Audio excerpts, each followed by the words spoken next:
क्या लिखा है? ये जोर से पढ़िए। मेरा हृदय एक सुंदर विषय का उमंग से उमड़ रहा है। जो बात मैंने राजा के विषय में रखी है उसको सुनाता हूँ, जो एक मिठू गुण लेखक की कहानी बनी है। क्या उमड़ रहा है? उमंग हैं? उमंग ही है। उमंग किसका? प्रभु की महिमा का। क्या बात। आइए हम सब मिलकर प्रभु की महिमा करेंगे, ताली बजा के, गा के और नाचते हुए। नहीं ना, नाचना नहीं। हालेलुया।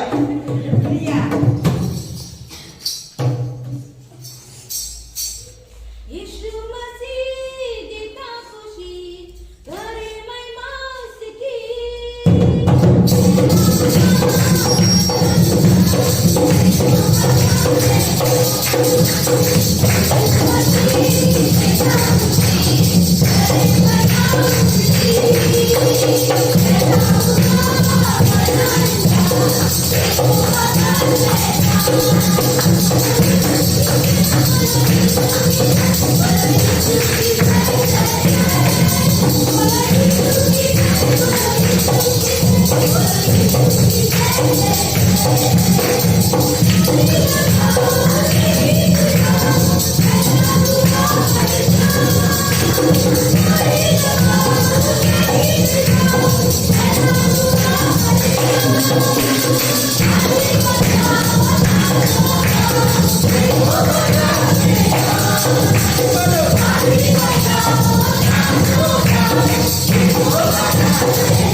हमें छुड़ाया है पाप के जाल से।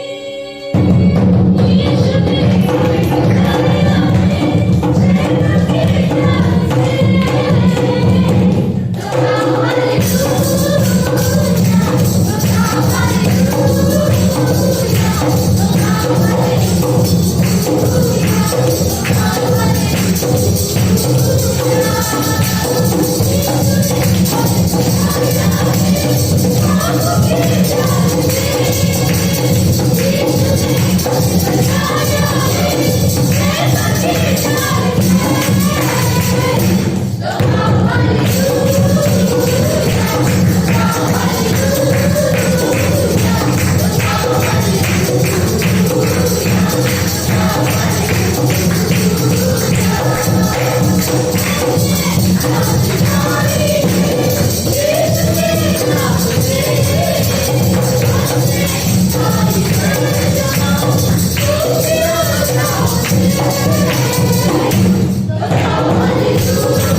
यहोवा यीरे, धन्यवाद देते तू हमारे लिए उपाय किया। हम नरक की तरफ जा रहे थे, हमारे पास कोई रास्ता, कोई योजना, कोई बचने का उपाय नहीं था, आपने हमारे प्रति उपाय किया। प्रभु हम धन्यवाद देते, दयालु और कृपालु परमेश्वर पिता, धन्यवाद। यहोवा राफा, तू हमारे चंगाई देने वाला परमेश्वर, धन्यवाद देते। यहोवा निसी, तू हमारा विजय है, तू हमारा झंडा है, तू हमारा पताका। प्रभु हम धन्यवाद देते, स्वर्ग और पृथ्वी बनने वाला प्रभु, तू हमारा शांति का राजकुमार यहोवा शालोम, धन्यवाद देते पिता। तू हमें शांति देता, हमारे घर में, हमारे मन में, हमारे हृदय में, हमारे देश में, हमारे शहर में, हमारी कलीसिया में तू शांति देता। धन्यवाद देते प्रभु यीशु, सच्चा और जीवित परमेश्वर, धन्यवाद करते प्रभु, तेरे नाम को ऊंचा उठाते पिता, धन्यवाद देते। तू सच्चा और जीवित परमेश्वर, धन्यवाद। हमारे पापों के लिए तूने क्रूस पर जीवन दिए, हमें बचाया, हमें एक अच्छा रिश्ता दिया पिता। आज हम पिता के साथ हम अपने हाथों को उठाकर महिमा कर सकते हैं। धन्यवाद देते प्रभु यीशु, थैंक यू। प्रभु महान विचार कार्य तेरे, कितने अद्भुत जो तूने बनाए। देखो सारे, सुनो गर्जन भयंकर, सामर्थी सारे भूमंडल पर।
पवित्र जीवित परमेश्वर पिता हम धन्यवाद देते हैं। तू कितना हम लोगों से प्रेम रखता है, तो हम लोगों का ध्यान रखता है। प्रभु हम धन्यवाद देते हैं। भले हम पेशेंट हो या हम भ्रमित हो या हम पापी हो, हर समय तेरा प्रेम हमारे साथ है। तू हमारे साथ है, तू हमारा ख्याल रखता, तू हमारा ध्यान रखता है, तू हमें कभी भूलता नहीं। चाहे हम कितना भी गलत करते हैं आपके विरोध में, तो भी तू हमारा साथ देता है। प्रभु आपकी ये स्नेहता, ये विश्वासयोग्यता और ये प्रेम हम धन्यवाद देते हैं। प्रत्येक हृदय आत्मा से आप बातें करो प्रभु यीशु, हमारी बल से नहीं, हमारी शक्ति से नहीं, तेरे पवित्र आत्मा की बल से और सामर्थ से। तेरा वचन कहता है प्रभु यीशु मसीह, जो मुझे सामर्थ देता है मैं उसके द्वारा सब कुछ कर सकता हूँ। प्रभु तू हमें सामर्थ देता है, तू हमें समझ देता है, तू हमें अगुवाई करता है। धन्यवाद देते हैं। प्रत्येक भाई बहन का हृदय को स्पर्श करोगे, तेरे वचनों से भर दो प्रभु यीशु। जीवित और पराक्रमी परमेश्वर धन्यवाद देते हैं। अभिषेक करो इस समय, एनाइटिंग करो तेरे पवित्र आत्मा के द्वारा, तेरे अनुग्रह से, तेरे अनंत मकसद से पिता धन्यवाद देते हैं। यीशु मसीह के नाम से मांगते हैं, आमीन। ग्रेटर ग्रेस कलीसिया में आप सभी का स्वागत है। हमारे बीच में यदि कोई पहली बार आए हैं तो वो खड़े हो सकते हैं। आइए हम देखते हैं यहाँ पे ऐसा आएगा वचन 9 का अध्याय 9 वचन 6 है। क्योंकि हमारे लिए एक बालक उत्पन्न हुआ, हमें एक पुत्र दिया गया है और प्रभुता उसके कंधे पर होगी और उसका नाम अद्भुत, युक्ति करने वाला, पराक्रमी परमेश्वर, अनंत काल का पिता और शांति का राजकुमार रखा जाएगा। कुछ साप्ताहिक कार्यक्रम हम देखते हैं उसको, जो कि आप सब भली बात परिचित हैं उस कार्यक्रम के बारे में। हर सोमवार बाइबल क्लास होता है 6:30 बजे। आप सब क्लास में आइए और वचन को समझिए। मंगलवार प्रार्थना सभा होती है। प्रार्थना सभा में आइए, हम सब एक मन होकर प्रार्थना करते हैं, अपने कलीसिया के लिए, अपने देश के लिए, हर एक जन के लिए प्रार्थना करते हैं एक मन होकर। बुधवार प्रार्थना सभा होती है पास्टर जी के घर पे। हर शनिवार प्रातः 11 बजे से 2 बजे नरसिंहपुर और काता गांव में, उसके लिए हम लोग प्रार्थना करते हैं ताकि वहाँ अधिक से अधिक लोग कलीसिया में आने पाए। इस साप्ताहिक परिवार पास्टर जी उनके परिवार के लिए प्रार्थना करते हैं ताकि वो एकता और शांति, बुद्धि और आध्यात्मिक में बढ़ सकें। इस साप्ताहिक जन्मदिन कोई नहीं है, शादी सालगिरह किसी की नहीं है। इस साप्ताहिक मिशनरी पास्टर बहनी बंगलौर उनके परिवार के लिए और कलीसिया के लिए प्रार्थना करते हैं कि परमेश्वर पवित्र आत्मा और उनकी इच्छा और उनकी अगुवाई करें। परमेश्वर उनका शरीर स्वस्थ रखें, कलीसिया बढ़े, नए शिष्य बने, उसके लिए हम लोग प्रेयर करते हैं। प्रार्थना करते हैं जो लोग संतानहीन हैं, जिनके पास संतान नहीं है, उनके लिए प्रार्थना करते हैं। आशा जी सेनू, पूजा दिल्ली से, पूजा फैजाबाद, नेहा जी, हम लोग एक मन होकर इनके लिए प्रार्थना करते हैं ताकि ये संतान हो जाए, इनको पता, और ये इनकी अद्भुत गवाही हो इनके जीवन में। और हम लोग देखेंगे क्रिसमस के लिए कुछ सहयोग राशि अभी तक एकत्र नहीं हो पाई है, तो वो हम सबको काफ़ी अधिक आवश्यकता है, उसकी बिना उससे कुछ नहीं हो सकता। तो अभी तक केवल 7,000 एकत्र हुए हैं 50,000 में से, कुछ ही लोग दिए हैं। तो अधिक से अधिक आप लोग सहयोग प्रदान करें ताकि 22 तारीख जो क्रिसमस का पर्व है हम लोग बड़े उल्लास के साथ उसको मना सकें। दिनों पर दिन संख्या कम होती जा रही है जो है, तो इसलिए जो है परमेश्वर आशीष करे, सबको अगुवाई करे ताकि सब लोग इसमें सहयोग कर सकते हैं। आइए हम लोग प्रेयर करते हैं। धन्यवाद करते हैं पिता परमेश्वर यीशु मसीह के नाम से प्रार्थना करते हैं। पिता परमेश्वर इस समय के लिए, इस दिन के लिए हम धन्यवाद करते हैं कि आपने जो समय दिया पिता परमेश्वर, ये हम सब आपकी महिमा के लिए यहाँ उपस्थित हुए हैं आपके भवन में पिता परमेश्वर, उसके लिए धन्यवाद करते हैं पिता परमेश्वर। हर एक जन के उनके हृदय, उनके मन को छुओ पिता परमेश्वर, उनके हृदय को बदलो पिता परमेश्वर, ताकि वो आपके वचन को समझ सकें और आपके भवन में आ सके पिता परमेश्वर। वचन को सुनने के लिए, समझने के लिए उन्हें शक्ति दो पिता परमेश्वर। धन्यवाद करते हैं जीसस इस समय के लिए। अपने वचन के द्वारा पिता परमेश्वर हर एक जन के हृदय से बातें करो। जैसे आपका हृदय नम्र था पिता परमेश्वर, वैसे ही हम सब का भी हृदय नम्र हो पिता परमेश्वर, और आपकी बड़ी शांति, बड़ी आनंद हर एक के जीवन में आने पाए यीशु के नाम से। धन्यवाद करते हैं जीसस। भजन संहिता में आपका वचन कहता है, तेरा वचन कहता है, मेरे पांव के लिए तू दीपक और मेरे मार्ग के लिए उजाला है पिता परमेश्वर। आज हम सब अंधकार से प्रकाश की ओर आए हैं पिता परमेश्वर, उसके लिए धन्यवाद करते हैं पिता परमेश्वर कि हम लोग पापों में गिरे हुए थे पिता परमेश्वर, और आप पे विश्वास किया आज हम पापों से मुक्त हो चुके हैं पिता परमेश्वर। धन्यवाद करते हैं पिता परमेश्वर। हर एक जन से आशीष करो। धन्यवाद करते हैं पिता परमेश्वर। और इस दिसंबर माह में पिता परमेश्वर जो भी हम लोग का प्रोग्राम 22 दिसंबर को है पिता परमेश्वर, उसमें नई आत्माओं को हम लोग चुन सके पिता परमेश्वर, और आपके भवन में आ सके पिता परमेश्वर। अधिक से अधिक लोग आ सके पिता परमेश्वर, आपके नाम को जानने वाले हो जाएं, आपकी बड़ी गवाहियों को देखने वाले हो जाएं पिता परमेश्वर। धन्यवाद करते हैं पिता परमेश्वर। हम सबको सामर्थ्य दो पिता परमेश्वर, ज्ञान बुद्धि समझ दो पिता परमेश्वर, ताकि हम आपके वचन के द्वारा पिता परमेश्वर जिन नई आत्माओं को जोड़े पिता परमेश्वर, उनको संतुष्ट कर सके, उन्हें समझा सके पिता परमेश्वर। ऐसी सामर्थ्य देना हर किसी को पिता परमेश्वर। धन्यवाद करते हैं।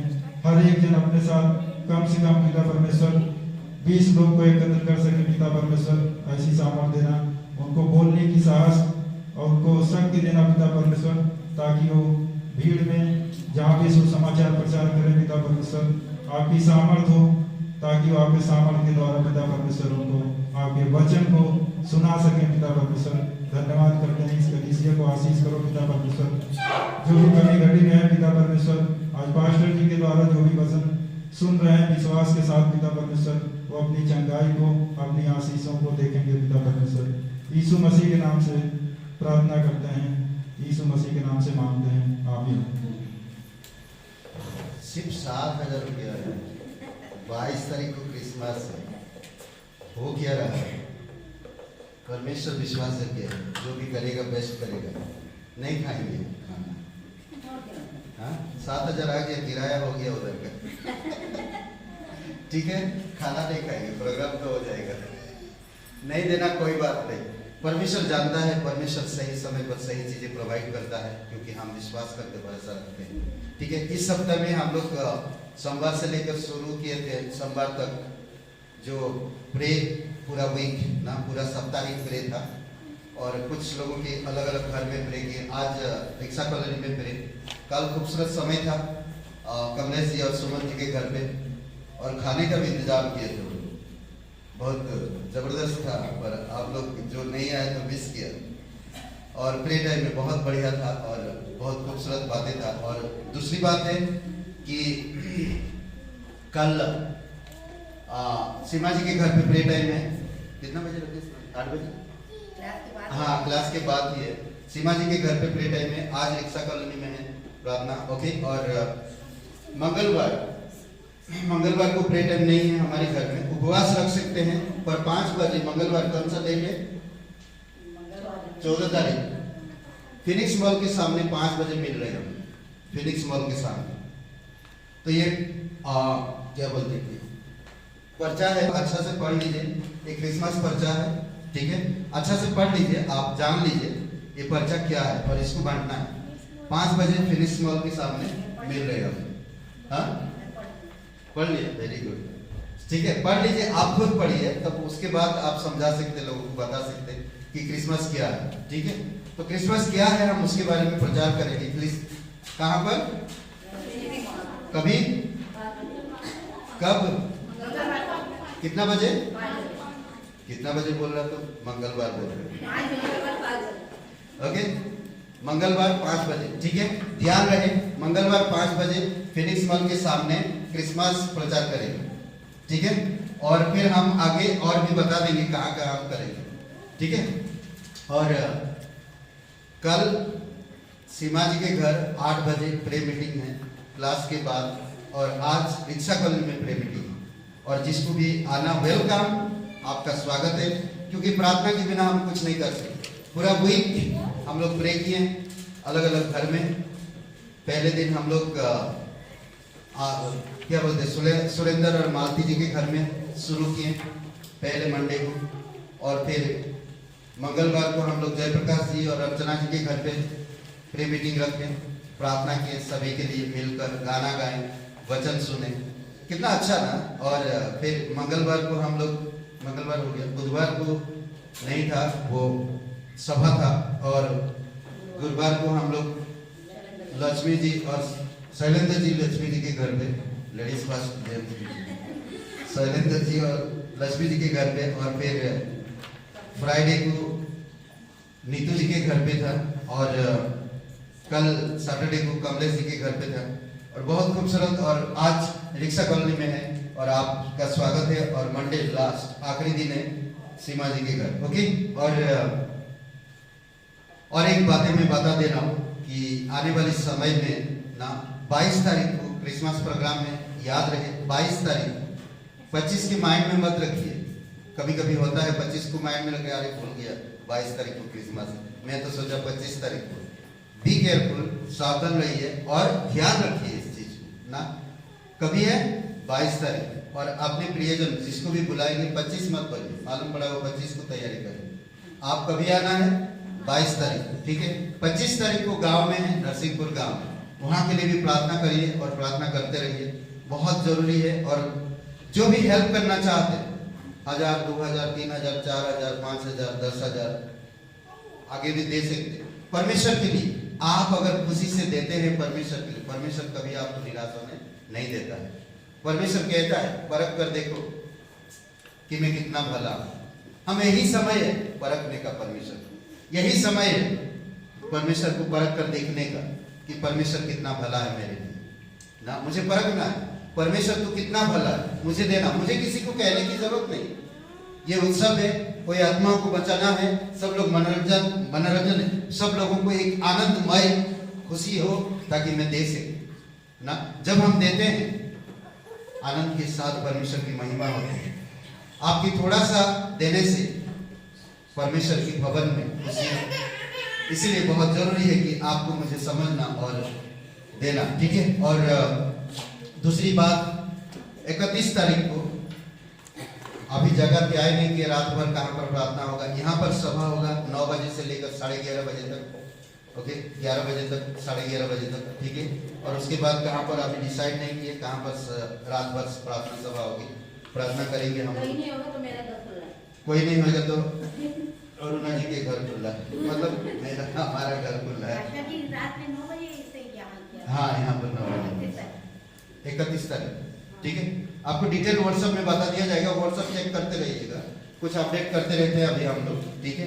तो इसीलिए बहुत जरूरी है, ग्रुप में हो तो ग्रुप देखते रहिए, ग्रुप में डालते हैं, और जो ग्रुप में नहीं आप बता दीजिए हम ग्रुप में नहीं है अंकल जी, नहीं मतलब पास्टर जी, तो आप ऐड कर देंगे, ठीक है। और दूसरी बात है 2 तारीख को रविवार है, इधर नहीं, 2022 2 तारीख 2/1/2022, ठीक है। तो रविवार का दिन है, क्लास होगा यहाँ पर एक 10 बजे से 11 बजे तक, ठीक है, एक क्लास होगा। और 26 जनवरी को पिकनिक होगा, और फरवरी मार्च में शायद कॉन्फ्रेंस होगा, एक डेट हम लोग बता देंगे आने वाले समय में। ये सारे प्रोग्राम आपको बता दिए और आपके माइंड में रहे, आप परमेश्वर में प्रार्थना करें। आइए हम लोग परमेश्वर की महिमा के लिए प्रार्थना करते हैं। धन्यवाद पिता इस दिन के लिए, इस समय के लिए प्रभु, तेरी दया और तेरी कृपा के अनुसार तो अगुवाई कर, प्रत्येक भाई बहनों को सामर्थ के साथ, दया के साथ, तेरी कृपा और तेरे अनुग्रह के अनुसार अगुवाई कर देना। धन्यवाद देते प्रभु यीशु मसीह, तू सच्चा और जीवित परमेश्वर, तूने हम लोगों को इकट्ठा किया है, तूने 12 लोगों को चुना, फिर उनको अधिकार दिया पूरी दुनिया में वो जाकर तेरे शुभ संदेश सुनाए। आज तो हमें जो लखनऊ में चुना है पिता, हम जितने भी हो, 6 हो, 10 हो, 20 हो, 50, प्रभु आपने हमें बुलाया और हमें उत्तर प्रदेश में रखा पिता। इस प्रदेश से हम प्यार करते हैं और तेरे शुभ संदेश को हम प्रदेश में पहुंचा सके, आप हमारी मदद करो पिता। दयालु और कृपालु परमेश्वर, धन्यवाद देते हैं, प्रत्येक लोगों के जीवन से तेरी महिमा होने पाए। इस क्रिसमस के सीजन में प्रभु तेरी महिमा होने पाए, धन्यवाद देते हैं। यीशु मसीह के नाम से मांगते हैं, आमीन। ओके, अभी एक वचन पढ़ते हैं।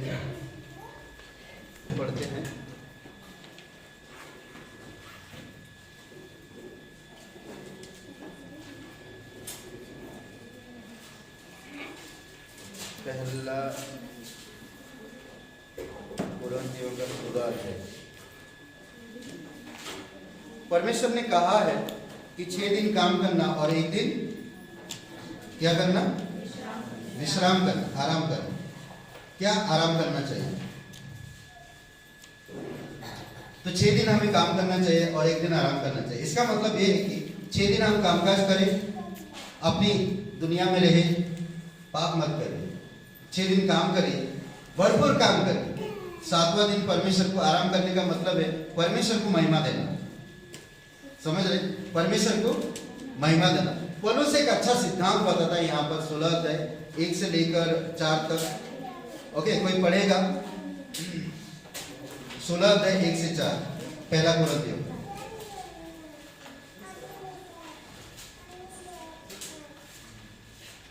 मिला किसी को? पढ़िए। आप उस चंदे के विषय में जो पवित्र लोगों के लिए किया जाता है, जैसी आज्ञा मैंने गलातियों की कलीसिया को दी, वैसा ही तुम भी करो। सप्ताह के पहले दिन तुम में से हर एक अपनी आमदनी के अनुसार कुछ अपने पास रख छोड़ा करे, कि मेरे आने पर चंदा न करना पड़े। और जब मैं जाऊंगा तो जिन्हें तुम चाहोगे उन्हें मैं चिट्ठियां देकर भेज दूंगा कि तुम्हारा दान यरूशलेम पहुंचा दे। यदि मेरा जाना उचित हुआ तो वे मेरे साथ जाएंगे। ओके, यहाँ पर क्या कह रहा? दूसरा वचन में पौलुस एक अच्छा सिद्धांत दे रहा। सप्ताह की पहला दिन कौन सा दिन है? संडे का दिन। कुछ रख छोड़ो परमेश्वर के लिए, परमेश्वर के राज्य के लिए। जब मैं आऊंगा हम लोग उस चीज को जो तुमने रखा है उसको हम अलग अलग जगह पे भेज सकें। मिशनरी लोगों के पास जिसको जरूरत है, जो अलग अलग जगह पे कलीसियाएं हैं, वो कमजोर लोग हैं, वहाँ की फाइनेंस का प्रॉब्लम है, तो हम लोग उनको बता सके और दे सके। अभी सोचिए कुछ जगहों पर आप एक लखनऊ शहर में रह रहे हैं, पर एक गांव में कलीसिया है, गांव में इनकम वैसा नहीं होता है। अगर उस गांव की कलीसिया के लिए हम एक माइक स्टैंड या हम एक कैमरा स्टैंड या हम वहाँ पर एक म्यूजिक प्रोवाइड करें तो कितना अच्छा रहता है। ये कलीसिया कर सकता है।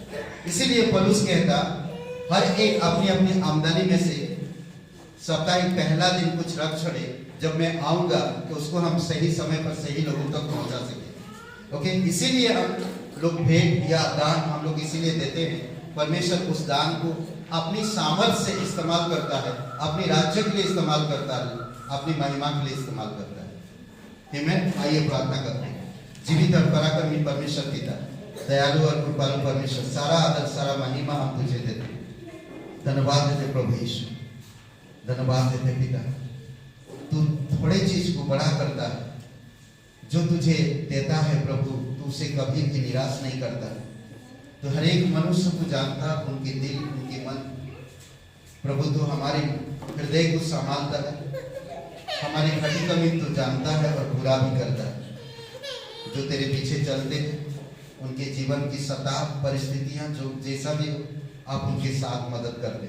इस कलीसिया को मजबूती करो पिता, फाइनेंशियली, सिद्धांतों से, सुसमाचार से, एकता से, प्रेम से उन्नतिशील बनाओ प्रत्येक भाई बहनों जीवन में, परिवारों में, यूथ, बच्चे, बड़े सभी लोगों के लिए तेरी दया और कृपा है। धन्यवाद देते प्रभु यीशु। तेरी जैसा इच्छा है प्रभु उसी इच्छा के अनुसार अगुवाई करो इस कलीसिया। तेरी मार्ग को प्रकट करो पिता, तेरे सिद्धांतों को प्रकट करो और तेरी अद्भुत प्रेरणा में अगुवाई करना। धन्यवाद देते तेरी स्तुति महिमा करते हैं। यीशु मसीह के नाम से मांगते हैं, आमीन। मेरी आराधना में हो, जब जब मैं पुकारूं तुम्हें, मेरी सांसों में यीशु तुम हो, मेरी आवाज में तुम हो, मेरी आराधना में हो, जब जब मैं पुकारूं तुम्हें, मेरी सांसों में यीशु तुम हो।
कोई पढ़िएगा नहीं, बट हम लोग इस क्या हो गया, खाली हो गया इधर,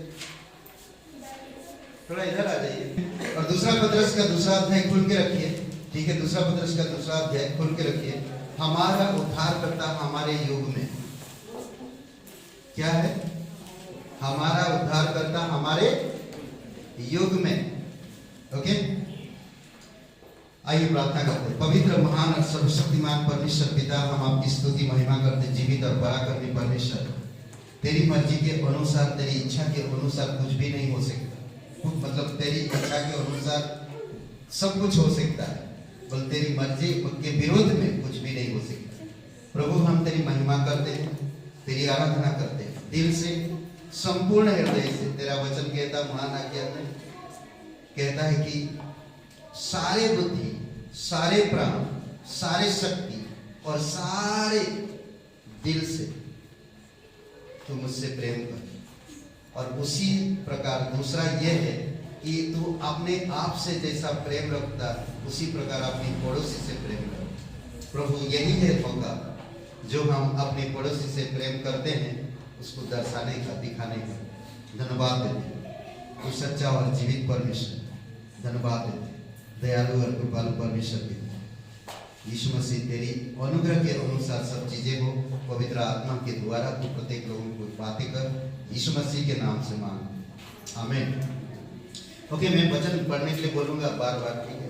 तो दूसरा पत्रस का दूसरा अध्याय खोल के रखिएगा। ओके, और हमारा उद्धारकर्ता हमारे किसमें है?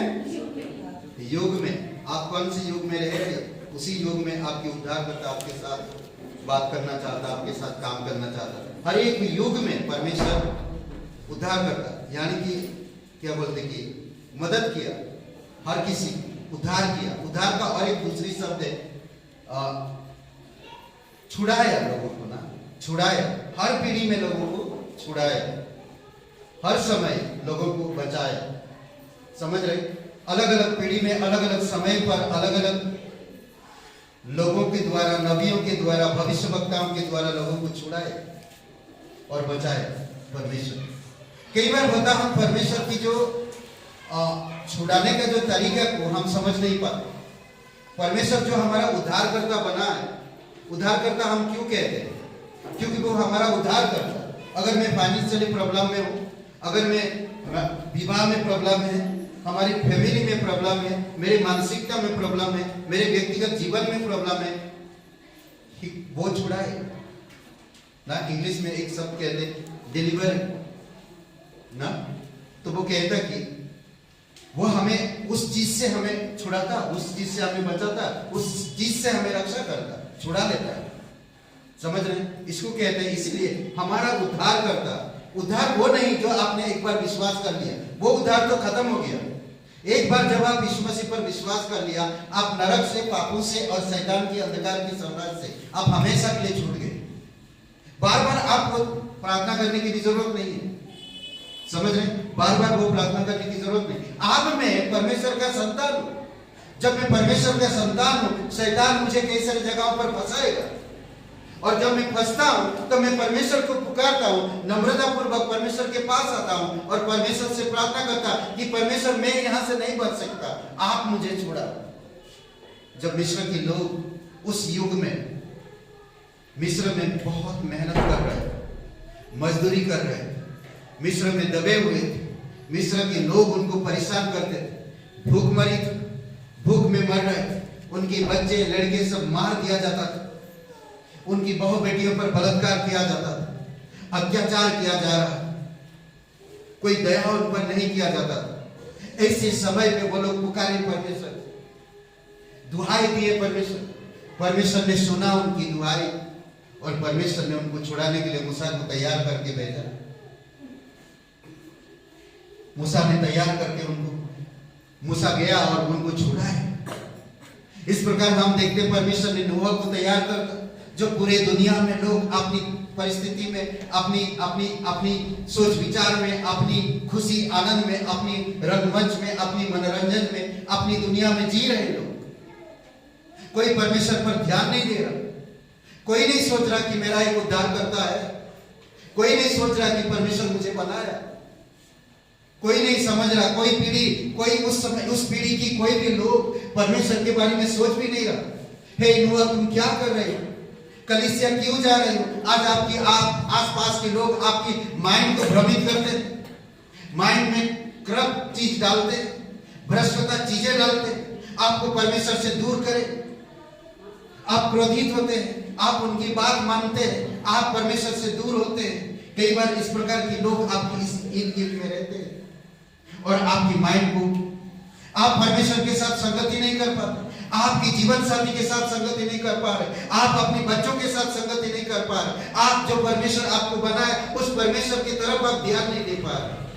क्यों पता है? क्योंकि आप ऐसे लोगों के साथ भी समय दे रहे। नूह बता रहा, प्रचार कर रहा, बोल रहा लोगों को, हे कमान, बरसात बहुत तेज होने वाला है, पूरे दुनिया में पानी भरने वाला है, सब लोग नाश हो जाएंगे, कमान आओ, परमेश्वर की आवाज सुनो, परमेश्वर की बातें सुनो, परमेश्वर तुमसे प्यार करता है। नूह की बात कौन सुनता है? उस पीढ़ी के लोग नूह की बातों को सुना कर दिया, पर हुआ क्या? हो गया? सबके सब नाश हुए। हे विश्वासी, आप परमेश्वर की संतान, परमेश्वर आपसे प्यार करता है, परमेश्वर आपको चाहता है। हम लोग अभी एक हफ्ता पूरी ना, आज तक मंडे से मंडे तक हम लोग प्रार्थना करते जा कि परमेश्वर आप हमें अगुवाई करो, कि परमेश्वर यहाँ पर बहुत लोग हैं जो आज अंधविश्वास में है, जो आज भ्रमित है, जो आज बाबाओं के पीछे है, जो आज लोग कई सारे कर्म माइंड के लोगों के साथ संगति कर रहे हैं और उनको भ्रष्टता में भगा हटा रहे। कमजोर परिवारों को, कमजोर इंसान बदल देते हैं, उनका माइंड वॉश आउट कर देते, परमेश्वर के प्यार से दूर हटा दे, परमेश्वर के अनुग्रह से उन्हें दूर हटा दे। यहाँ पर भी कुछ ऐसा ही हुआ है, यहाँ पर भी कुछ ऐसा ही हुआ है।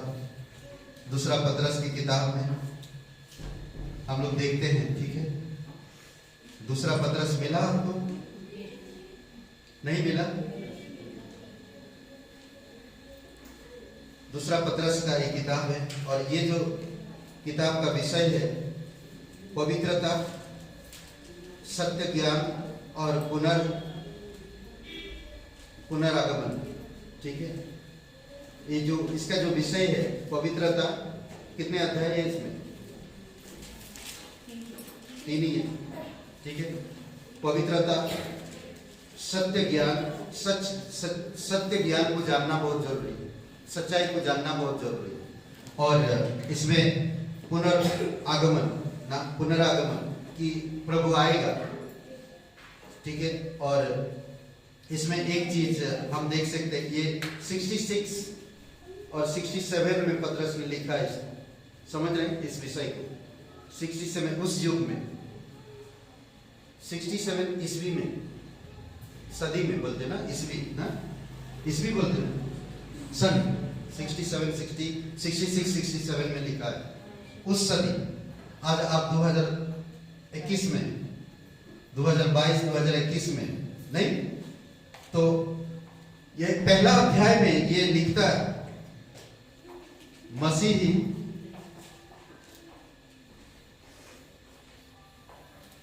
ज्ञान के संबंध में, और पहले अध्याय में, और दूसरा परमेश्वर के वचन के ज्ञान का संबंध में बताता। पहले अध्याय में 2 भाग करता है। इसमें मसीह जीवन के ज्ञान के संबंध में बात करता, 1 से लेकर 3 से लेकर 11 वचन तक, और 12 से 21 वचन में परमेश्वर के वचन के ज्ञान के संबंध में बात करता, पहले अध्याय में, ठीक है? अब दूसरे अध्याय में हम लोग बात करेंगे। इसमें दूसरे अध्याय में भी 2 भाग करता, एक ही भाग में ही देख सकते हैं हम लोग 1 से 22 वचन तक। झूठे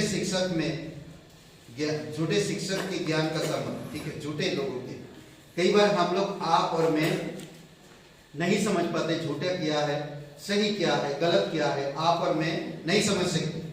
कई बार हमें परमेश्वर के अनुग्रह को, परमेश्वर के प्रेम को और परमेश्वर की वचनों को जानना बहुत जरूरी है।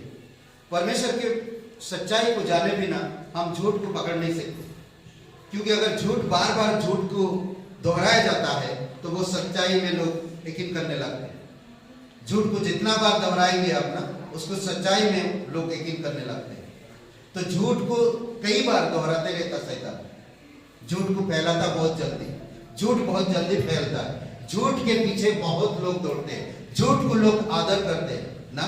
तो इसीलिए आपको मुझे समझना और जानना है। दूसरे अध्याय में हम लोग चलते हैं। दूसरे अध्याय में, ठीक है, बहुत सी बातें ऐसे 1 से लेकर 3 तक कोई पढ़ेगा, 1 से 3 तक।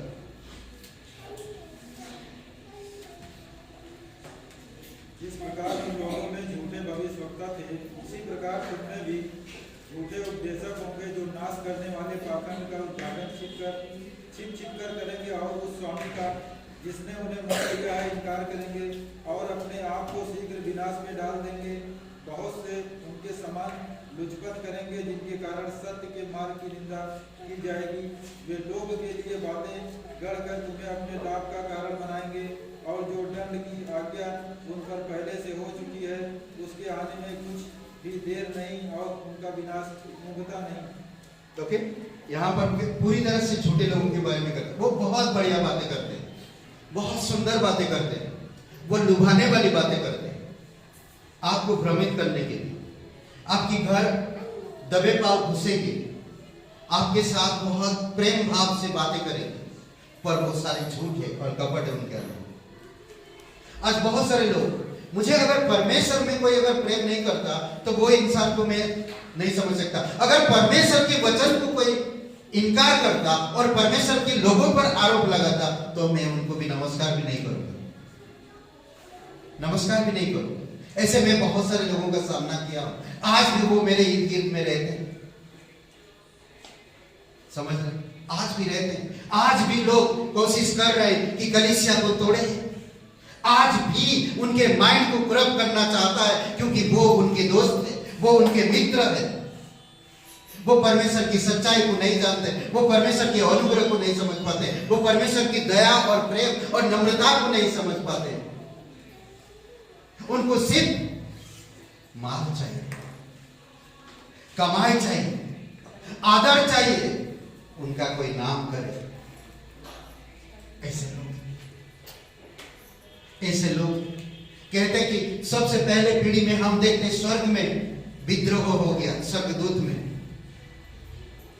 समझ रहे, स्वर्गदूत में विद्रोह हुआ, स्वर्गदूतों के बीच में विद्रोह हुआ। कुछ लोग एक झूठे स्वर्गदूत के पीछे चले गए जो अहंकार था, जो घमंड था, जो परमेश्वर के विरुद्ध में काम किया, और उसके साथ कई सारे स्वर्गदूत चले गए और आज वो लोग दुष्ट आत्माएं कहलाते हैं। क्या परमेश्वर ने उनको फिर से वापस लिया? नहीं। आज भी बहुत से मसीह पास्टर को गाली देकर, कलीसिया को गलत चीज बोलकर वो आज भी छोड़ के चले गए। ये सच्चे लोग नहीं हो सकते। अगर किसी मसीह के मुंह से गाली निकल रहा, अगर उसमें अनुशासन नहीं है, उसमें प्रेम नहीं है, उसमें दया नहीं है, उसमें न्याय नहीं है, तो फिर वो जाएगा। ये झूठे लोग ही के लोग हैं। ऐसे बहुत सारे पुराने नियम में लोभी भविष्यवक्ताएं थी। जहां से माल मिलेगा उसके तरफ ढलेंगे वो, जहां से उनको आदर मिलेगा उसके तरफ ढलेंगे वो, परमेश्वर की सच्चाई में नहीं रहेंगे वो, परमेश्वर की सच्चाई में नहीं रहते। जो अच्छा खासा घर परिवार चलता है उसी के तरफ ढलेंगे वो। कोई एक बार उनको मदद करता है तो बार बार उनका आशा रखता है वो। ऐसे लोग झूठे, समझ रहे, ये परमेश्वर की राज्य, परमेश्वर की सिद्धांत, परमेश्वर के प्रेम को नहीं समझ पाते। कई बार आपको परमेश्वर की वचन चेतावनी देता है, फिर भी आप उसी जगह पे गिरते हैं। आप परमेश्वर से प्यार करते हैं तो परमेश्वर की चेतावनी को, परमेश्वर की वचनों को, परमेश्वर की चुनौतियों को क्यों अपनाते नहीं है? इसलिए बहुत इंपॉर्टेंट, बहुत जरूरी है कि आपको मुझे समझना। क्या आप आज की आत्माओं को प्रलोभनों से परेशान हैं? बहुत से आत्माएं, बहुत से परमेश्वर के लोग प्रलोभन से, लालसाओं से परेशान हैं, वो परमेश्वर में संतुष्ट नहीं है। कल हम लोग बातें कर रहे थे भजन संहिता 112 और वचन 8 में कि वो मेरा हृदय को संभालता है, मेरा दिल को संभालता है, मैं संकट में भी, परेशानियों में भी मैं संतुष्ट रहूंगा। ये परमेश्वर का बंदा है, ये परमेश्वर का जन है जो कहता वो मेरे दिल को संभालता, वो मेरे मन को संभालता, मैं परेशानी तकलीफों में भी मैं संतुष्ट रहूंगा। अद्भुत है। परमेश्वर के अनुग्रह को समझो, परमेश्वर के प्रेम को समझो, परमेश्वर आपसे क्या चाहता, परमेश्वर की परमेश्वर की अनुग्रह आपको बढ़ाता है और परमेश्वर का सच्चाई आपको स्थिर करता है और आपको हर एक झूठे बंधनों से बचाता है, आजाद करता है। यूहन्ना का 8:32-31 समझ रहे हैं? अद्भुत है। यहाँ पर कहता है कि परमेश्वर तैयार है और हमें पार करने में सक्षम है। परमेश्वर तैयार है और हमें पार करने में सक्षम है। समझ रहे? सोचिए कि हम लोग पापी हैं, हम लोग पापी हैं और हम अपने आप को नहीं बचा पा रहे। हम लोग एक दिन नरक में जाने वाले थे। मेरे पास कोई विकल्प या कोई उपाय नहीं था, कोई भी उपाय नहीं था। हम लोग पूरी की पूरी परमेश्वर से अलग हो चुके। क्या कह रहा पाप? हर कोई पापी है और परमेश्वर की महिमा से दूर है। और क्या हम पापी इंसान कितने भी अच्छे कर ले, कितने भी दान पुण्य कर ले, कितने भी तीर्थ यात्राएं कर ले, कितने भी कहीं पर चले जाए, क्या वो अपने आप को बचा पाएगा? इम्पॉसिबल। क्योंकि परमेश्वर का विचार जो आकाश और पृथ्वी बनाया, आकाश और पृथ्वी वो स्वर्ग में है, उसका स्वर्ग सिंहासन पवित्र स्थान पर विराजमान है, उसकी पैर की चौकी हम है।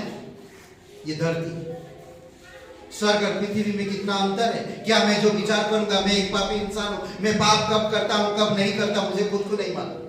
क्या पाप है क्या पुण्य है मुझे पता नहीं। जो जैसा लोग कर दिया, जैसे परंपराएं करते आ रहे हैं, मैं भी उसी प्रकार करते रह रहा हूं। कभी मैंने आंखें खोल के देखा नहीं, ये परंपरा किसने शुरू किया, क्यों शुरू किया, कहां से हुआ, मुझे नहीं मालूम। But I can do it. मैं कर रहा, मैं कभी इसके बारे में सोचा नहीं। जो परमेश्वर आपसे प्यार करता, जो परमेश्वर आपके लिए सब चीजें तैयार किया, जो परमेश्वर आपके लिए सक्षम है हमेशा बचाने के लिए। समझ रहे? परमेश्वर तैयार है आपको छुड़ाने के लिए, आपको बचाने के लिए। क्या आप उन बंधनों से छुटकारा पाएंगे? कहता कि परमेश्वर तैयार है। परमेश्वर क्या लाइट के चली गई? हेलो, लाइट तो जल रहा है।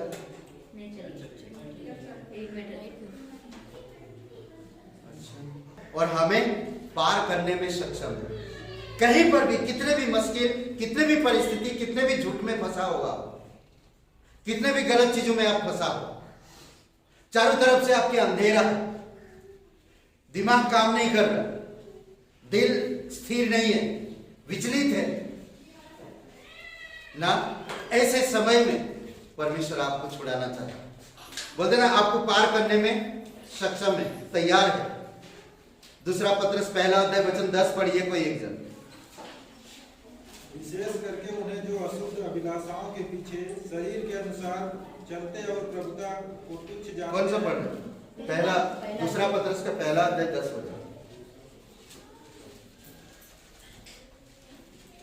इस कारण है भाइयों, अपने बुलाए जाने और चुन लिए जाने को सिद्ध करने का भली बात की यत्न करते जाओ, क्योंकि यदि ऐसा करोगे तो कभी भी ठोकर न खाओगे। ओके, क्या कह रहा? हे भाइयों, अपने बुलाए जाने और चुने जाने की निश्चयता की ओर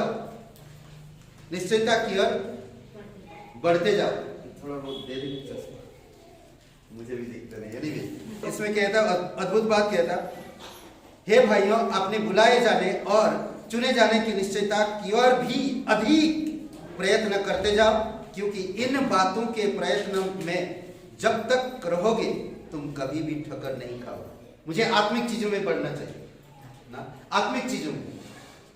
परमेश्वर ने आपको नरक से बचाया, परमेश्वर आपके सारे पापों को माफ किया, परमेश्वर इस पीढ़ी में आपको संसार की अभिलाषाओं से, संसार की प्रलोभन से, शैतान के बंधन से आपको छुड़ाया और आपको एक नई जिंदगी दी, एक नई जीवन दिया, एक नई शुरुआत किया आपके अंदर ना।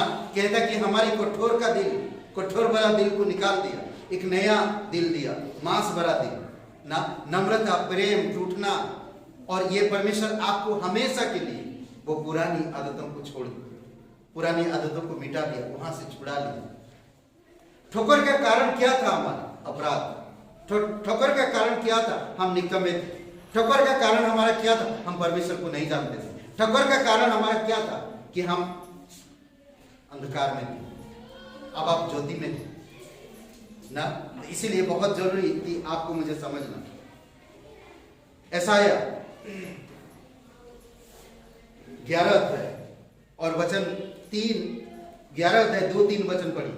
यहोवा का आत्मा बुद्धि और समझ का आत्मा, युक्ति और पराक्रम का आत्मा, वरन ज्ञान और यहोवा के भय का आत्मा उस पर छाया करेगा।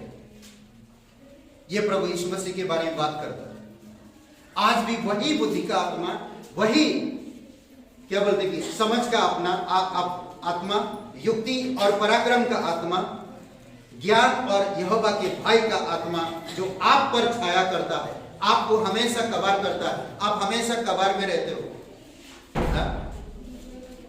समझ रहे? जो शैतान आपको कितना भी कुछ करे, आप गिरेंगे नहीं, आपको कवरिंग कर रहा है। ऐसा है 11 अध्याय 2-3 वचन। परमेश्वर की आत्मा आपको कवर किया, ढका हुआ है ना। किससे?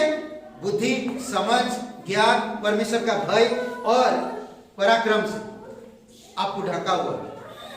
समझ रहे? कितना अच्छा है ना। मैं एक दिन बुराई में था, संसार में था, अब मैं परमेश्वर में हूं ना। मैं संसार में था, मैं निराश था, मैं ठोकर का कारण था, मैं एक पापी इंसान था, मैं कभी समझ नहीं पा सकता था, परंतु परमेश्वर ने मुझे संसार से बुलाया, मुझे चुना। मैं ऊपर का बुलाहट से मुझे बुलाया। अब हम ऊपर के, अब हम नीचे के नहीं, हम ऊपर के। अब मुझे परमेश्वर की आत्मा कवरिंग किया। परमेश्वर की आत्मा, बुद्धि की आत्मा, समझ की आत्मा, पराक्रम की आत्मा, भय की आत्मा, ज्ञान की आत्मा जो मुझे कवर करके रखता है।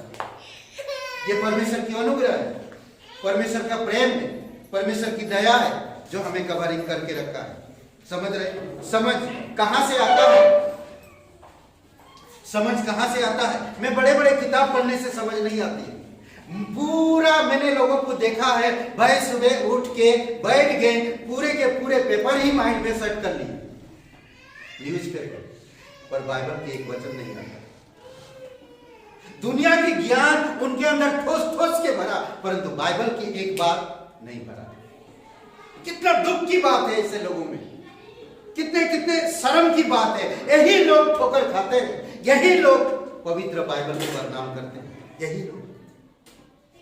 परमेश्वर उनके लिए स्वर्ग छोड़कर धरती पर आया, उनकी पाप की कर्ज को क्रूस पर चुका दिया हमेशा के लिए, पर वो नहीं समझ पाया। आज अगर जेल में होते और उनको कोई पैसा देकर, क्या बोलते हैं उसको, पैसा देकर जुर्माना भर देता है और उनको छुड़ा देते हैं, उसको कभी नहीं भूलेंगे। परंतु परमेश्वर आपकी पीढ़ी में, आपके समय पर आपको नरक से, पापों से, आपकी दरिया से आपको छुड़ाया और एक नई राज्य में जो पवित्र, शांति, प्रेम, पराक्रमी, बुद्धि, समझ के राज्य में आपको स्थापित किया। परंतु आप उस परमेश्वर की झूठ का सहारा दे रहे, जो आपको परमेश्वर के मार्ग से दूसरी मार्ग में ले जाता है, आप उसका साथ देते हैं, परंतु परमेश्वर जो सही मार्ग में ले जाना चाहता है उसका साथ नहीं देते।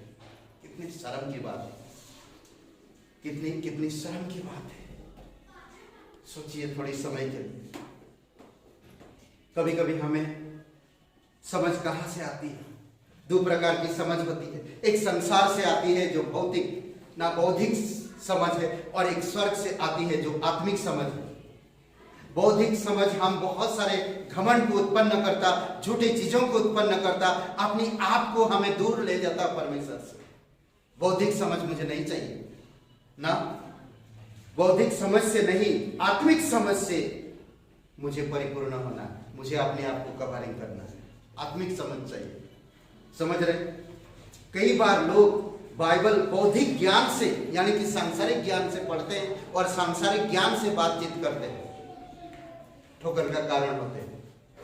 मुझे सांसारिक ज्ञान से बाइबल को नहीं देखना है, मुझे आत्मिक ज्ञान से बाइबल को देखना है, आत्मिक आंखों से बाइबल को देखना है, आत्मिक विचार से बाइबल को पढ़ना है और समझना है। समझ रहे? सांसारिक ज्ञान से नहीं,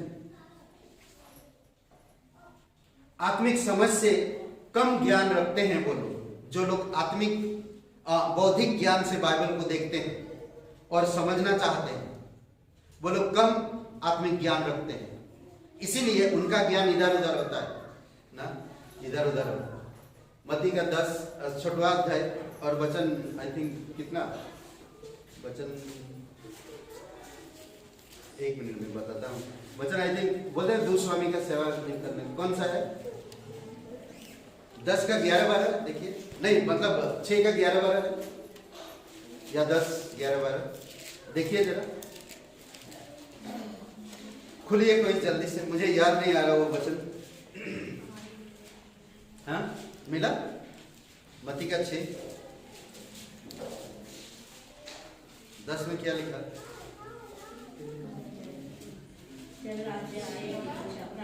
नहीं वो नहीं, धन का जो है ना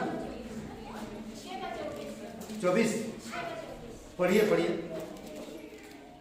क्योंकि परमेश्वर दो स्वामी की सेवा नहीं कर सकता, क्योंकि एक से वैर और दूसरे से प्रेम रखेगा। ओके, मनुष्य दुस्वामी का सेवा नहीं कर सकते, कहता ना, दुस्वामी का सेवा नहीं कर सकते। संसार का भी ज्ञान रखूंगा, परमेश्वर का भी ज्ञान नहीं हो सकती। अगर आप संसार का ज्ञान रखते तो परमेश्वर की ज्ञान आपके अंदर अधूरा है, अगर आप परमेश्वर की ज्ञान रखते तो संसार की ज्ञान अधूरा, क्योंकि संसार की ज्ञान में आप महिमा नहीं पा सकते, संसार के ज्ञान में आप महिमा नहीं पा सकते, समझ रहे? और ना बाइबल को समझ पाएंगे। ज्ञान ऊपर से आता है, समझ ऊपर से आता है। याकूब की किताब में समझ रहे, याकूब का 1:5, लूका का 4:32 में यीशु मसीह की शिक्षा से लोग विस्मित होते थे, चकित होते थे।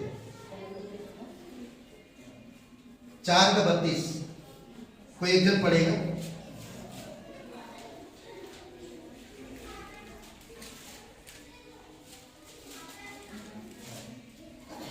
ओके, एक बात, आप संसार के ज्ञान से परिपूर्ण नहीं हो रहे, परमेश्वर से प्यार कर रहे हैं, आप परमेश्वर को जान रहे हैं, परमेश्वर के अनुग्रह को समझ रहे हैं, परमेश्वर के प्रेम को समझ रहे हैं, परमेश्वर के ज्ञान में बढ़ रहे हैं। इस युग में हर एक युगों के बारे में आप समझ रहे हैं।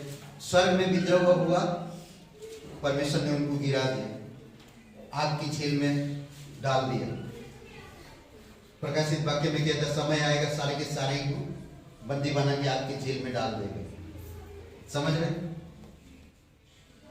नूह के समय बदला, विद्रोह हुआ, लोग नूह की बातें नहीं सुने, क्या हुआ? जल प्रलय ने नाश किया।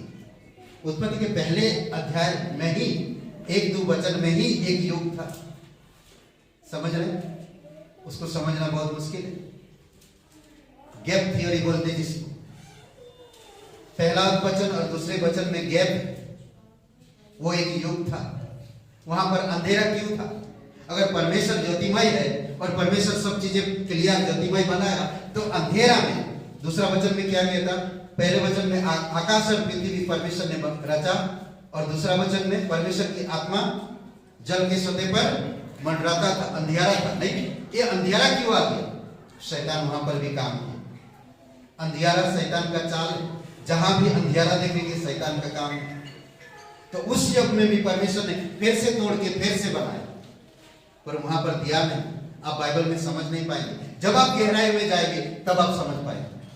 कई बार इस अंधकार को बोलते वो माता माता परमेश्वर का कुछ मालूम नहीं मुझे, समझ रहे? कई बार कई सारे लोग आपको अलग अलग शिक्षाएं लेकर आएंगे, आपको समझना होगा, आप आत्मिक ज्ञान में रहना होगा। ठोकर ना खाइए और ऐसे परिस्थितियों में दूर बच जाए, परमेश्वर आपको संभालेगा। समझ रहे? पढ़िए, कोई लूका का मिला? लूका का 4:32। वे उसके उद्देश्य से चकित हो गए, क्योंकि उसका वचन अधिकार सहित था। क्या था? उसका वचन अधिकार सहित है? अधिकार अधिकार सहित, अधिकार सहित, वो पूरा अधिकार के साथ दे रहा है आपको और मुझे भी। जो कह रहा है ना, मैं तुम्हें संसार से बुलाया, संसार में तुम्हें मौत है, परंतु मेरे पास तुम्हें मौत नहीं है। यीशु मसीह कहता, मैं पुनरुत्थान और जीवन हूं। जो मुझ पर विश्वास करता मर भी जाए तो भी वो जिएगा। अधिकार सहित बता रहा हे कमर, मैं तुम्हारे लिए, मैं तुम्हें संसार से बुलाया, मैं तुम्हें नरक नहीं भेजूंगा, मैं तुम्हें स्वर्ग में ले जाऊंगा, जहां मैं रहूं वहां तुम रहो। यह अधिकार सहित दुष्ट आत्मा को डांटता था और वो जाते थे ना, और उसकी उपदेश से, सिद्धांतों से लोग चकित होते थे। आज आप भी अगर परमेश्वर की सिद्धांत, परमेश्वर की उपदेश की ज्ञान में आप बढ़ते जाते हैं तो कभी आप ठोकर नहीं खाएंगे, बल्कि आप परमेश्वर की सामर्थ में बढ़ते जाएंगे। समझ रहे हैं? कई बार हम लोग ये कितना लापरवाही करते हैं। आज बड़ा ठंड है, नहीं जाएंगे क्लास में, पास्टर जी रहा देंगे, कोई बात नहीं, ठीक है। कभी कभी होता है कई सारी चीजें कर, अरे आज मूड नहीं, परमेश्वर मूड में नहीं चलता। आपका म्यूजिक चल सकता है, आपका फोन ना, टचिंग फोन चल सकता है मूड में, पर परमेश्वर आपके मूड में नहीं चलता। आप जितना परमेश्वर के करीब रहोगे आप उतना बढ़ते जाओगे। वो आपसे प्यार करता है। दूसरा पतरस पहला अध्याय 10 और 11 वचन पढ़िए। दूसरा पतरस दूसरा अध्याय, नहीं, दूसरा पतरस पहला अध्याय 10 और 11 दोबारा पढ़िए। इस कारण हे भाइयों, अपने बुलाए जाने और चुन लिए जाने को सिद्ध करने का भली भांति यत्न करते जाओ, क्योंकि यदि कोई ऐसा करोगे तो कभी ठोकर न खाओगे, वरन इस रीति से तुम्हारे प्रभु और उद्धारकर्ता यीशु मसीह के अनंत राज्य में बड़े आदर के साथ प्रवेश करने पाओगे। ओके, आपका स्वागत हो बड़े आदर के साथ परमेश्वर के राज्य में, आपके उद्धारकर्ता के राज्य में। आपका उद्धार किया संसार से, पापों से, अधर्म से, दंड से, हर एक परिस्थितियों से आपका उद्धार किया, बचाया, और बड़े आनंद के साथ अनंत मकसद में, अनंत काल के राज्य में, अनंत परमेश्वर की जो योजनाओं में, अनंत मकसद में आपका स्वागत करेगा बड़े आनंद के साथ। कहता है इसमें कि बड़ा स्वागत होगा आपका प्रभु यीशु मसीह के अनंत राज्य में। जब आप प्रवेश करेंगे, जब आप जाएंगे ना, बड़े आनंद के साथ आपका स्वागत किया जाएगा। 12 से 14 पढ़िए उसी अध्याय। इसलिए यद्यपि तुम ये बातें जानते हो और जो सत्य वचन तुम्हें मिला है उसमें बने रहते हो, तो भी मैं तुम्हें इन बातों की शुद्धि दिलाने को सर्वदा तैयार रहूंगा। मैं ये अपने लिए उचित समझता हूँ कि जब तक मैं इस डेरे में हूँ तब तक तुम्हें शुद्धि दिलाकर उभारता रहूँ। ओके, शुद्धि दिलाकर सत्य को जानेंगे। सत्य प्रभावशाली होगा आपके जीवन में और सच्चाई में आप बढ़ेंगे। 15-16 वचन में मैं खुद पढ़ रहा हूँ, ठीक है। 15-16 में मैं ऐसा प्रयत्न भी करूंगा कि मेरे जाने के पश्चात तुम किसी भी समय इन बातों का स्मरण कर सको। जब हमने तुम्हें हमारी प्रभु यीशु मसीह के सामर्थ आगमन का सुसमाचार दिया तो हमने चतुराई से गढ़ी हुई कहानियों का सहारा नहीं लिया, क्योंकि हम उसके महात्मा के आंखों यानी कि आत्मिक आंखों से देखे गवाह है ना, अपनी आंखों से देखे गवाह है। ये पतरस बता रहा कि हम कथा कहानियां नहीं बता रहे और ना हम कथा कहानियों पर भरोसा रखें। हम सत्य को जाना, हम सत्य के साथ रहे, हम सच्चाई को अपनी आंखों से देखा, हम सच्चाई को वही प्रकट कर रहे। तुम्हें स्मरण रखो, इसको भूलो मत।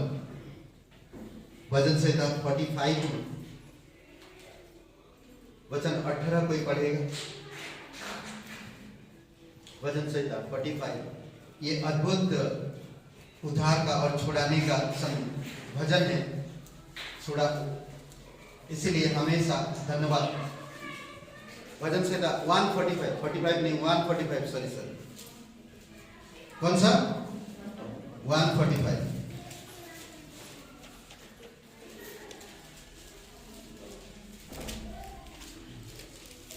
जितने यहोवा को पुकारते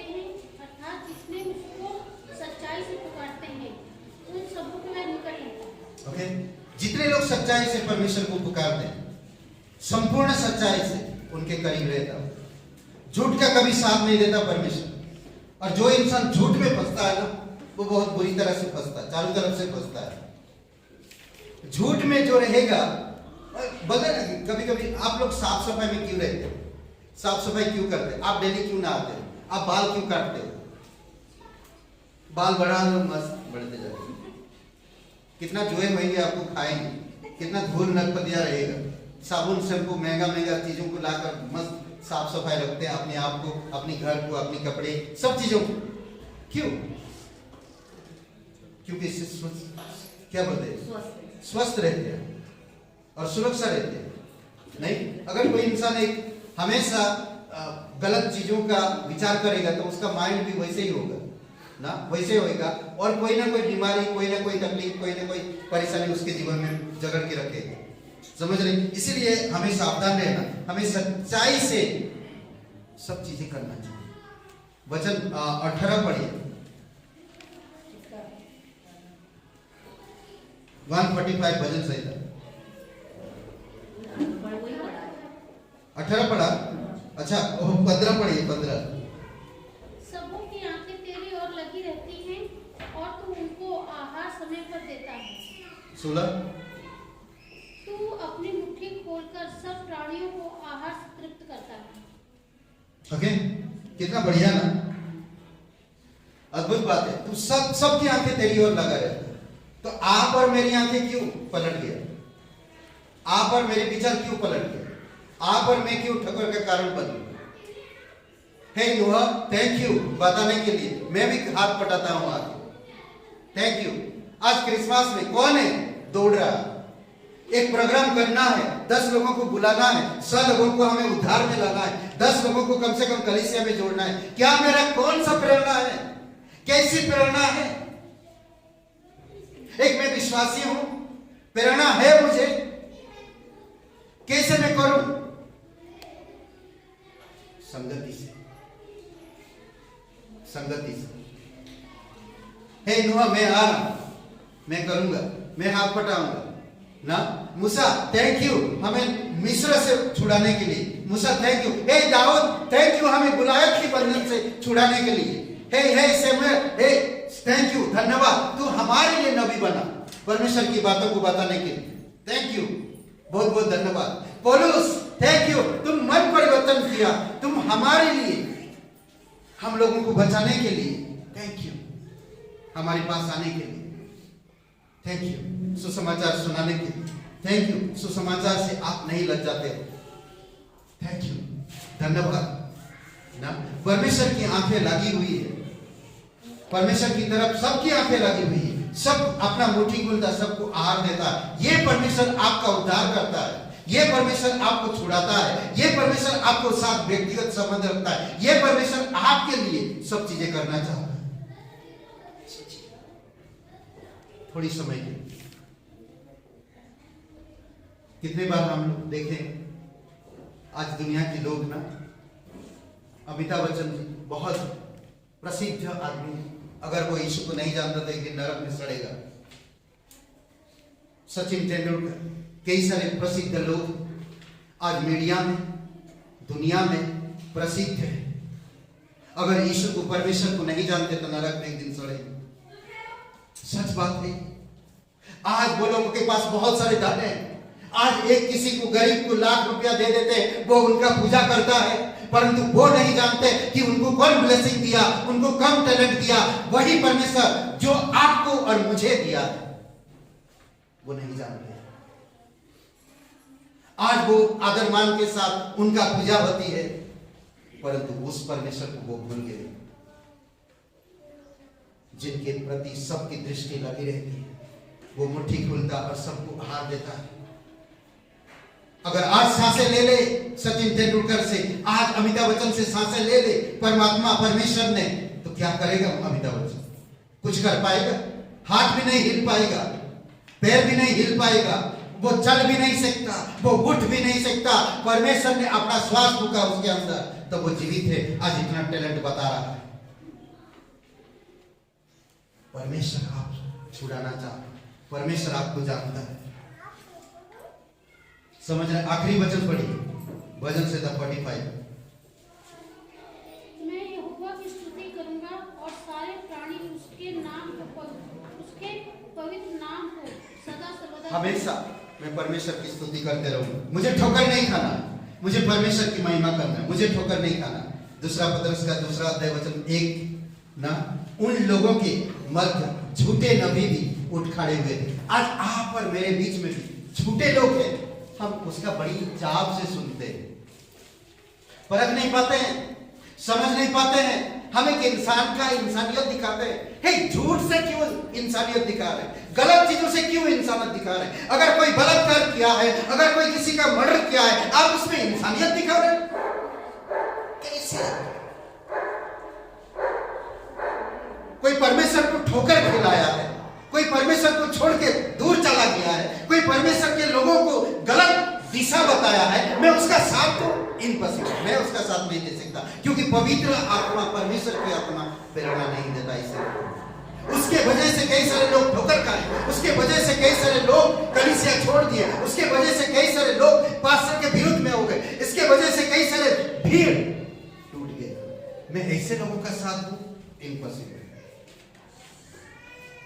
हे लूसीफर, तूने परमेश्वर की सिंहासन को हड़प लिया है, मैं तेरा साथ नहीं दे सकता, कदापि नहीं, एक पल के लिए भी नहीं। मैं तुझसे तेरे सामने खड़ा भी नहीं होना चाहता। कौन है तू जब परमेश्वर को तू गिरा सकता है, परमेश्वर के विरोध जा सकता है? आज ऐसे लोगों को हमें नहीं चाहिए, ऐसे लोगों हमें पसंद नहीं है, ऐसे लोगों के साथ मुझे कोई संबंध नहीं रखना, ऐसे लोगों से मुझे जितना ज्यादा दूर हो उतना ज्यादा बेहतर है। आज भी वो लोग माइंड करप्ट करने में लगे हुए हैं, आज भी उनके अंदर डर नहीं परमेश्वर, उनके अंदर परमेश्वर का भय की आत्मा नहीं है, परमेश्वर का भय की आत्मा नहीं है। अगर परमेश्वर की भय की आत्मा होता तो वो लोग ऐसा नहीं करेंगे, वो परमेश्वर में बढ़ते जाएंगे, वो परमेश्वर में ब्लेसिंग होएगी। पहला पत्रस 1:16 पढ़िए, पहला पत्रस का 1:16 है, पहला पत्रस पहला अध्याय 16 वचन।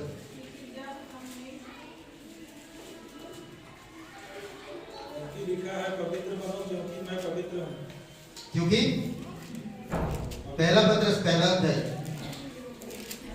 वचन 16 वही है, क्योंकि लिखा है पवित्र बनो, क्योंकि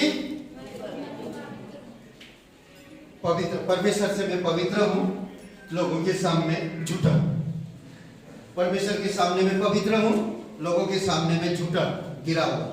कैसा लगता है? हाँ, मैं इधर झूठ बोल रहा हूं, इधर मैं पवित्र बन रहा हूं। ऐसा हो सकता है क्या?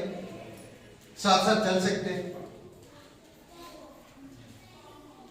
तू पवित्र तो मैं भी पवित्र हूं, साथ साथ चलेंगे। मेल नहीं खा रहा, एक जूता 9 नंबर का है, एक जूता 7 नंबर है, कैसे हो? मालूम पड़ा, मैंने दुकान में गया, मुझे दुकान में खरीदने की तजुर्बा नहीं है ना, दुकान में गया मैं जूता खरीदने की, मुझे जूता मैं हमेशा मेरी पत्नी खरीदती है, मैं कभी खरीदा नहीं। पास्टर सिवेली बोलते हैं, मैं कभी खरीदा नहीं। मालूम पड़ा मैंने एक जोड़ी खरीदा, दोनों एक ही पैर का जूता लाया। सोचिए, एक ही पैर का जूता लाया, तो पत्नी जब बोल रहा हूँ, अरे कैसे जूता है, एक ही पैर का 2 जूते हैं, मेरी पत्नी हंस रहा, बोलिए ध्यान नहीं कुछ चीजों का।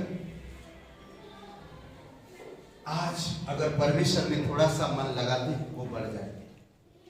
परमेश्वर इंतजार कर ना, परमेश्वर तैयार है, परमेश्वर सक्षम है उनको ऊंचा करने के लिए। कई सारे लोग डरते, इतना बहुत डरते। हमारा स्वभाव पवित्र रहे, हमारा माइंड पवित्र रहे, हमारी चाल चलन पवित्र रहे, क्योंकि परमेश्वर पवित्र है। दूसरा वचन पढ़िए, दूसरा पत्रस का। पहला था क्या कि हमें झूठ नबियों का, क्या बोलते कि उन लोगों के मध्य झूठे नबी भी खड़े हैं झूठ के साथ हमें अपने आप को अशुद्ध नहीं करना बल्कि पवित्र रखना है। ठीक है, दूसरा पॉइंट में, दूसरा अध्याय, दूसरा वचन में पढ़िए, दूसरा पतरस का दूसरा अध्याय का दूसरा वचन, ये पॉइंट नंबर 2 है।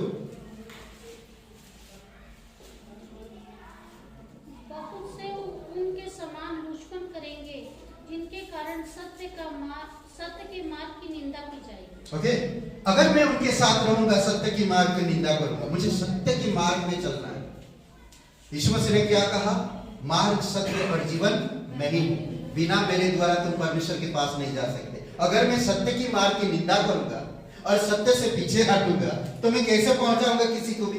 इसीलिए दोस्तों मैं एक बात बोल देता, आपके व्यक्तिगत जीवन में सोचना हो, जब भी आप किसी को सुसमाचार सुनाते हैं, जब भी आप किसी को सुसमाचार में या परमेश्वर में बढ़ाना चाहते हैं तो बढ़ा नहीं पाते। क्यों? अपने आप को जांचो, क्योंकि मैं सत्य के मार्ग में नहीं हूं। और जो इंसान सच्चाई से सुसमाचार प्रचार नहीं करता या सच्चाई से किसी व्यक्ति को परमेश्वर के पास नहीं लाता तो वो इंसान टिकेगा नहीं। उसमें कीड़े लगे हैं, कीड़े। कौन सा कीड़े? कौन से कीड़े? झूठ के कीड़े। सच्चाई में नहीं है। वो दिखा तो रहा मैं सच्चाई में, बड़ा सच्चाई में हूं, वो दिखा रहा है मैं बड़ा परमेश्वर से भक्त हूं, बड़ा भक्त हूं। वो कीड़े लगे हुए हैं, ऊपर से बढ़िया दिखता है। कभी कभी अमृत पेड़ में कीड़े लगते, मालूम? अमृत में कीड़े घुस गए अंदर, ऊपर से मस्त लग रहा, अरे आकर्षित करता ऊपर से, और अंदर जैसे तोड़ेंगे कीड़ा वैसे कुछ मसीह लोग, अंदर कीड़ा बसा हुआ। समझ रहे? वो लोग कभी परमेश्वर की इन बातों पर, सच्चे मार्ग में नहीं जाते, इसलिए उनके जीवन में तरक्की नहीं होती। वो ऐसे की वैसे रहते सालों साल, और ना बढ़ते ना घटते, तो कीड़ा खा खा के मोटा होता है। ये अमृत को छोड़ दिया, दूसरे अमृत में घुस गया, फिर तीसरे अमृत में घुस गया, ऐसा घुसते रहता, घूमते रहते। समझ रहे? ये सही नहीं, अच्छा नहीं है। समझ रहे?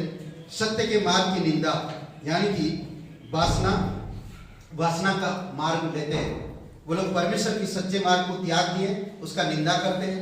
वासना, शरीर की वासनाओं में, अभिलाषाओं में, ये सब चीजों में बढ़ते हैं। समझ रहे? और तीसरा पॉइंट, तीसरा वचन पढ़िए। तीसरा पॉइंट, तीसरा वचन। पहला क्या? आप पवित्र बनो, ठीक है। दूसरा, सत्य के मार्ग में चलते चलो, ठीक है। तीसरा दूसरा अध्याय का दूसरा पतरस का दूसरा अध्याय तीसरा वचन, ये तीसरा पॉइंट है। पढ़िए, जल्दी में खत्म करूंगा अभी। वह लोग के लिए बातें करकर तुम्हें अपने लाभ का कारण बनाएंगे, और जो दंड की आज्ञा उन पर पहले से हो चुकी है उसके आने में कुछ भी देर नहीं, ओके। और उनका विनाश पूर्णता नहीं। ओके, विनाश उमड़ता रहे, विनाश सोया हुआ नहीं, विनाश सोया हुआ नहीं। यहाँ पर लिखा विनाश सोया हुआ नहीं, विनाश तैयार है ना विनाश करने के। इसीलिए कहते हैं कि झूठ, असत्य, अपवित्रता को मत लो आपने, परमेश्वर की सच्चाई में बने रहो। परमेश्वर की, इसमें एक न्याय को आप याद रखो हमेशा, न्याय को ना, परमेश्वर सच्चा न्यायी है, आपको न्याय करेगा। और बोलते ना, विनाश का जो वो सोया हुआ नहीं है, जो आपको विनाश ना करे वो सोया हुआ नहीं है। परमेश्वर से अगर आप अलग हुए हैं तो परमेश्वर आपको विनाश के लिए दे देगा। परमेश्वर नहीं बोलेगा आप रो, छाती पीटो, कितना भी कुछ करो। परमेश्वर बहुत मौका दिया आपको ना, 70 साल तक मौका दिया, 70 नहीं 25 साल, 30 साल, 32 साल, जो भी है मौका दिया, आपने उस मौका को गवा दिया ना। क्या कह रहा? जिसके हाथ में 1 था वो भी ले लो, और जिसके हाथ में 10 है उसे दे दो, और उसको काल पटरी में डाल दो। खत्म नहीं? तो क्या है? विनाश, न्याय तैयार है। समझ रहे? नेक्स्ट 8 वचन पढ़िए, 4 पॉइंट, 8 वचन 8। क्योंकि वह धर्मी उनके बीच में रहते हुए और उनके अधर्म के कामों को देख कर और सुन कर हर दिन अपने सच्चे मन को पीड़ित करता है। ओके, पीड़ित करता है। सच्चे मन दिया परमेश्वर, पर उसको अधर्म की चीजों को देख देख कर सच्चे मन को पीड़ित कर रहा है। समझ रहे? सच्चे मन रखो। हम लोग कल बातें कर रहे थे शायद नरसिंहपुर में, मन को सीधा बनाए रखो ना, मन को सीधा बनाओ, सीधा बनाए रखो। भ्रमित होने मत, भ्रमित होने मत ना, धोखा देने मत। मन तो सब बातों में धोखा देने वाला होता है, पर मैं सीधाई में बनाए रखूं। कैसे बनाए रखूंगा? परमेश्वर की सत्य वचन से, परमेश्वर की पवित्रता से, परमेश्वर की सच्चे न्याय से। परमेश्वर सच्चा है, परमेश्वर पवित्र है, परमेश्वर न्यायी है, परमेश्वर करुणामय है, परमेश्वर दयालु है, परमेश्वर हमेशा आपका साथ देता है। ठीक है? झूठी बातों में अपने आप को प्रेरित मत करो, सुना मत। झूठी अधर्म, झूठी बातें, झूठी सिद्धांत, झूठी फेलोशिप, झूठी कलीसियां, ये लोग है ना, संसार के जैसा जीवन जीते हैं। भले यीशु का नाम लेते पर संसार की जैसा जीवन जीते हैं, उनमें सच्चाई नहीं है। इनसे सावधान रहो, ऐसे लोगों से केयरफुल, सावधान। वचन 10 आखिरी पॉइंट। विशेष करके उन्हें जो अशुद्ध अभिलाषाओं के पीछे शरीर के अनुसार चलते और प्रभुता को तुच्छ जानते हैं, वह ढीठ और हठी है, वह ऊंचे पद वालों को बुरा भला कहने से नहीं डरते। ओके, ऊंची पद वालों को बुरा भला कहने से नहीं डरते। बोलो, पास्टर हो, लीडर हो, कोई भी ऊंची पद वालों, परमेश्वर की ऊंची पद वाले लोग, जो मिशनरी, जो प्रचारक, जो अच्छे काम कर रहे हैं, उनको बुरा भला कहने से रोकते नहीं। छोटी बात को उनके बारे में फैलाते रहते हैं। आज भी हमने देखा लोगों बहुत फैलाते बातें, और कुछ लोग होते हैं बहुत ऐसे हाँ मिलाते रहते हो। मैं नहीं सुन सकता उनके बारे में, उसने मुझे सुसमाचार सुनाया, परमेश्वर में बड़ा है, मैं नहीं सुन सकता मैं उसके बारे में। समझ रहे? हे पतरस, तू गलत लोगों के साथ तू बैठ के खाना खा रहा, ये सही नहीं है। पतरस, पौलुस कहता है, पतरस से सही नहीं कर रहा तू। प्रेरितों के काम 15 अध्याय। तो यहूदियों के साथ जो विश्वास नहीं करते, जो अविश्वासी लोगों के साथ तू भोजन करता है, नहीं, ये सही नहीं बात। तू एक अच्छा पास्टर है, तू एक अच्छा मिशनरी है, तू यीशु को देखा है। हे पतरस, तू कर क्या रहा है? पौलुस कहता है, जो झूठी बात का साथ देता है, झूठे लोगों का साथ देता है, व्यभिचारियों का साथ देता है, इसको छोड़ते उसको पकड़ते, उसको छोड़ते उसको पकड़ते, कई जगह पे टिका नहीं रहते। ऐसे लोगों से दूर रहो, ऐसे लोगों से सावधान रहो। बहुत अच्छा बातें करता है। यहाँ पर देखिए, कहता है कि विशेषकर उनको जो अपनी देह को भ्रष्ट अभिलाषाओं में लिप्त रखते हैं, प्रभुता को तुच्छ जानते हैं, ये उद्दंड स्वेच्छाचारी लोग महिमामय प्राणियों का भी अपमान करने से नहीं डरते।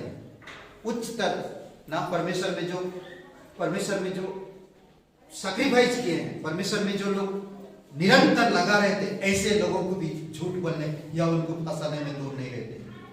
वो आएंगे आपके पास, आएंगे, बैठेंगे, सुनेंगे, आपका ही निंदा करेंगे। समझ रहे? दूसरा तीमुथियुस का 3 अध्याय विस्तार से बताया। दूसरा तीमुथियुस 3 अध्याय काफी विस्तार से बताया। मैं बंद करूंगा, लेकिन काफी विस्तार से बताया, विस्तार से बताता अंतिम समय के विषय में, अंतिम समय के विषय में बताया। मैं 1 2 3 4 5 1 2 3 4 बातें बता देता हूँ। अंतिम समय में लोग सच्चाई से कान खोजनी करेंगे, कथा कहानियों पर मन लगाएंगे, मनोरंजन अपनी आप में एक, मैं किसी से कम नहीं, यूट्यूब चैनल में, मीडिया में अपनी आप को दिखाएंगे, पर कुछ भी नहीं, ठनठनाता हुआ झांझ पीतल। समझ रहे? एक आवाज है, बड़ा आवाज है, कुछ नहीं, वो एक बम मत, सुतली बम फटता नहीं, फुस करता। वैसे कुछ लोग हैं मीडिया में बड़े बड़े कारनामा करते, पर ज्ञान की बातें कुछ भी नहीं, संसार के बारे में, परमेश्वर के बारे में कुछ भी नहीं, दुनिया की बातें बहुत जानते हैं, समझ रहे? ऐसे सावधान रहो, ठीक है? कथा कहानियों पर मन लगा, बूढ़ी लोगों की कथा कहानियों पर मन लगाए। ओके, दूसरा पत्रस का दूसरा अध्याय प्रवचन 9 पढ़िए। तो प्रभु भक्तों को परीक्षा में से निकाल लेना और अधर्मियों को न्याय के दिन तक दंड देने की दशा में भी रखना जानता है। ओके, क्या कह रहा? तो भक्तों को प्रभु परीक्षा में से निकालेगा। जो लोग भक्ति में जीवन जीते, कभी गिरते नहीं, कभी कहीं पर किसी के बातों पर नहीं जाते, वो परमेश्वर की सच्चे वचनों में लगे रहते, वो कभी धोखा नहीं खाते, वो कभी किसी अधर्मी का फुसलाने से वो नहीं जाएंगे उसके मार्ग, वो कभी उसके बारे में नहीं सोचते, कभी भी नहीं। वो अपने आप को स्थिर करते परमेश्वर की सच्चाई में, परमेश्वर की पवित्रता में, परमेश्वर के न्याय में, परमेश्वर के अनुग्रह में, वो स्थिर करते अपने आप।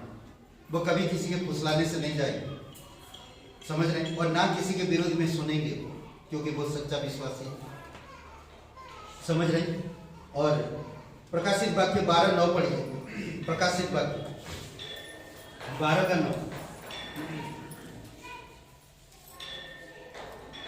बंद करूंगा, अभी 2 वचन पढ़िए। 13:14 प्रकाशित वाक्य 12:9। तब वह बड़ा अजगर अर्थात वही पुराना सांप जो इब्लिस और शैतान कहलाता है और सारे संसार का भरमाने वाला है, पृथ्वी पर गिरा दिया गया और उसके दूत उसके साथ गिरा दिए। उसके दूत है ना, उसके साथ गिरा देते, सारे संसार को ये भरमाने वाला। ऐसे यहां पर बैठ के देख रहा, किसको भरमाऊं? कलीसिया के बाद ये पास्टर अभिराम कब तक लंबा चला रहा है? मेरे भरमाने का समय आ गया। हाँ, यहाँ पर बैठा, वो सुन रहा, देख रहा, किसको भरमाऊं? कौन नींद में है उसको पकड़ता हूँ, मजाक कर रहा, सीरियस मत लीजिए। ओके, तो पहला दूसरा पत्रस दूसरा अध्याय वचन 12 पढ़िए। तो यहाँ पर क्या था कि अधर्मियों के साथ धर्मी का न्याय नहीं होगा, ठीक है? उनको निकालेगा परमेश्वर। ओके, 9 वचन में कहा, और वचन 12 पढ़िए। पर ये लोग निर्बुद्धि पशुओं के तुल्य हैं, जो पकड़े जाने और नाश होने के लिए उत्पन्न हुए हैं, और जिन बातों को जानते ही नहीं, उनके विषय में दूसरों को भला बुरा कहते हैं, वे अपनी सड़ाहट में आप ही सड़ जाएंगे। ओके, जिन बातों को वो नहीं जानते, उन्हीं बातों के बारे में बुरा भला कहते हैं। इसीलिए कुछ चीजों को जानना बहुत जरूरी है। मैं किसी के बारे में नहीं जानता, मैं उसके बारे में बुरा भला नहीं कह सकता। देखिए, परमेश्वर आपकी गलतियों को नहीं देखता, आपकी अच्छाई को देखता है। परमेश्वर कितनी बार कितने सारे लोगों को जो गलत किए थे, उनको चुना है। आप और मैं भी गलत थे, परमेश्वर ने चुना। हमारी गलतियों को देखकर हमें न्याय नहीं दिया, आज चुना है, हमें सिखा रहा, हमें उसकी सीख पर बढ़ना चाहिए, उसके अनुसार हमें जीवन व्यतीत करना चाहिए, उसके साथ हमें सोचना चाहिए, और ना कि मैं भ्रमित करूं लोगों को, ना, नहीं। इसलिए बहुत जरूरी है कि हमें समझना, वे भी बातों क्या बोलते, वे ये जिन बातों को नहीं जानते उनकी निंदा करते हैं, इनका विनाश भी पशुओं के समान भांति होगी। कैसे होगा? पशुओं के जैसे। कहाँ मरेंगे पता नहीं, उसका लाश कहाँ पड़ा रहेगा, कौवा चील खा जाए, कुत्ते नोच नोच के खाएंगे, ऐसे लोग, समझ रहे? तो एक आप परमेश्वर के हो, आप सावधान रहो, आप परमेश्वर के साथ रहो। वचन 13 पढ़िए। दूसरों को बुरा करने के बदले उन्हीं का बुरा होगा, उन्हें दिन दोपहर भोग विलास करना भला लगता है। ये कलंक और दोष है। जब वह तुम्हारे साथ खाते पीते हैं तो अपनी ओर से प्रेम भोज करके भोग विलास करते हैं। उन्हें बुराई का बदला बुराई ही मिलेगा। क्लियर? उनको बुराई का बदला बुराई होगा। और वचन 15 पढ़ ली, बंद कर दे। वह सीधे मार्ग को छोड़कर भटक गए हैं और बोआर के पुत्र बिलाम के मार्ग पर हो लिए हैं, जिसने अधर्म की मजदूरी को प्रिय जाना। ओके, ये लोग ना अधर्म की मजदूरी को प्रिय जाते। बिलाम के बारे में बात कर, वो बोलता है कि मैं पैसा दे रहा हूँ, तुम भाई उनके विरोध में बात करना, उनकी उनकी उनकी विचार के अनुसार बात मत करना, उनके विरोध में बात करना। घूस लेने जैसा हो गया। मैंने तुम्हें 1 लाख दे रहा, तुम मेरे सपोर्ट में बात कर रहे, उनके सपोर्ट में बात मत करना ना। पास्टर अभिराम को फंसाते हैं, मैं तुम्हें 2 लाख रुपए दे रहा हूँ, तो सिर्फ इतना बोलना कि मैं नहीं जानता पास्टर अभिराम, 10 साल से कलीसिया मेरे साथ, सिर्फ इतना, ठीक है। तो इधर आया, हाँ क्या हुआ, सब देख रहे लोगों को, अरे यार मैं कैसे बोलूं, नहीं मैं नहीं जानता पास्टर अभिराम। ये बिला ऐसे भी लोग थे, समझ रहे, परमेश्वर को जानते हैं वो सब, फिर भी परमेश्वर के लोगों का निंदा करते। क्यों? क्योंकि वो जिधर से मिलेगा उधर ढलेगा। समझ रहे, ऐसे लोग परमेश्वर की नहीं हो सकते। किसकी बनेगी? शैतान की। और कहाँ इसका स्थान? नरक। समझ रहे, परमेश्वर आपको हर परिस्थिति में आपका उद्धार करता है। परमेश्वर कहता है कि हमारा उद्धार करता हर युग में, मुझे गिरना नहीं। अरे उस समय तो वो आदमी परमेश्वर के विरोध में गया और वह बड़ा प्रतिष्ठित हो गया, उसने पश्चाताप भी किया, फिर प्रतिष्ठित हुआ। आज आपके पास मौका है, पश्चाताप करो, फिर परमेश्वर में बढ़ो।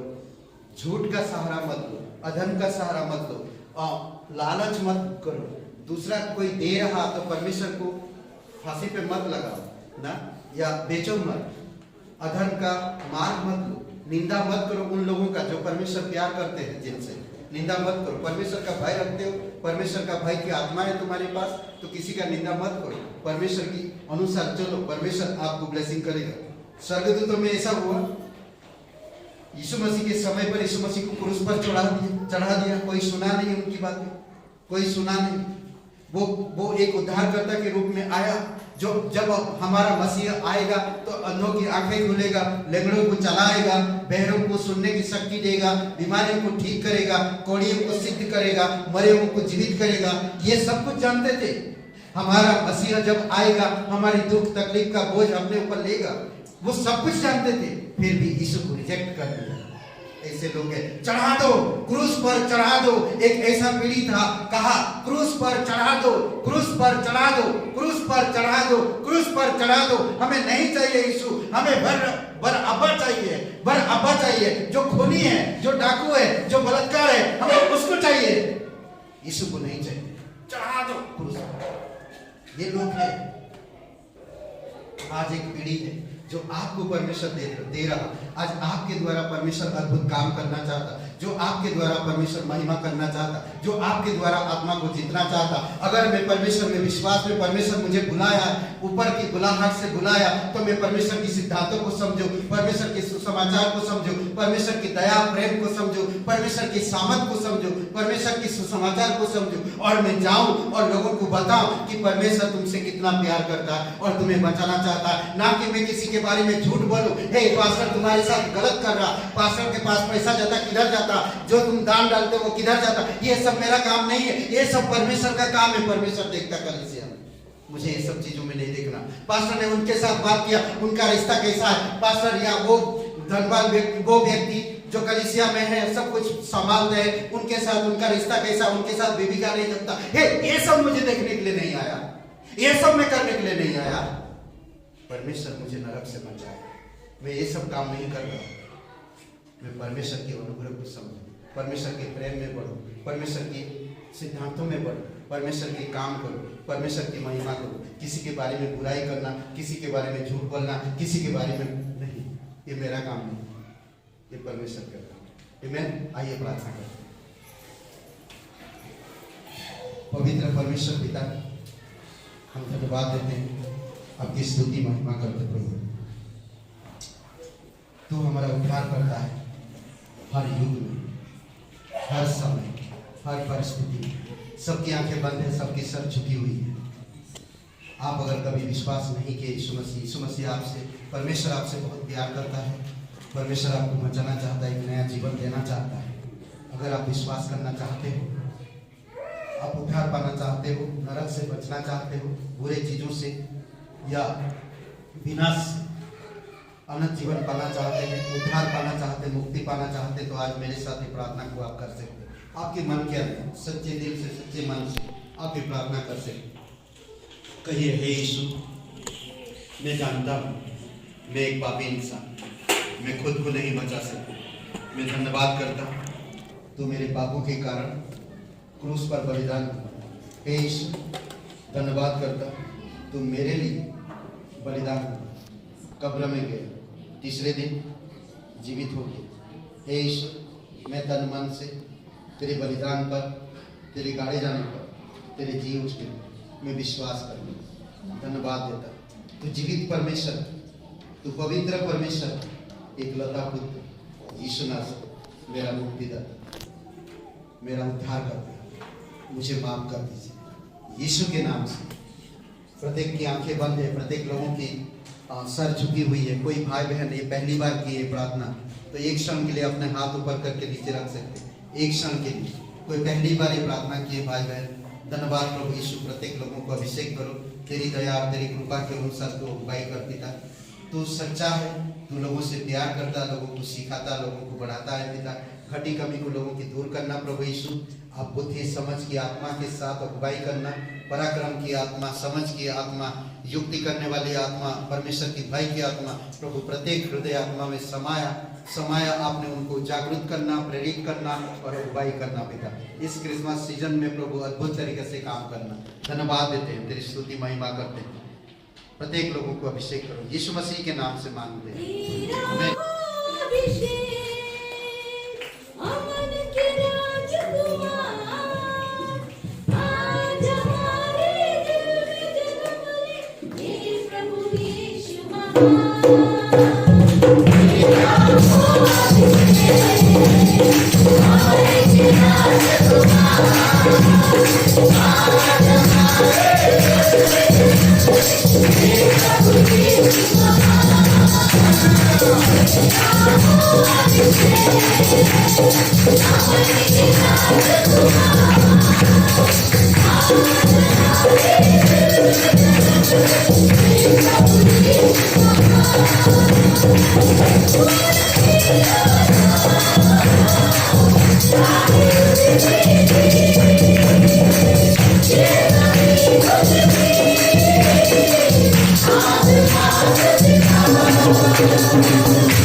हालेलुया।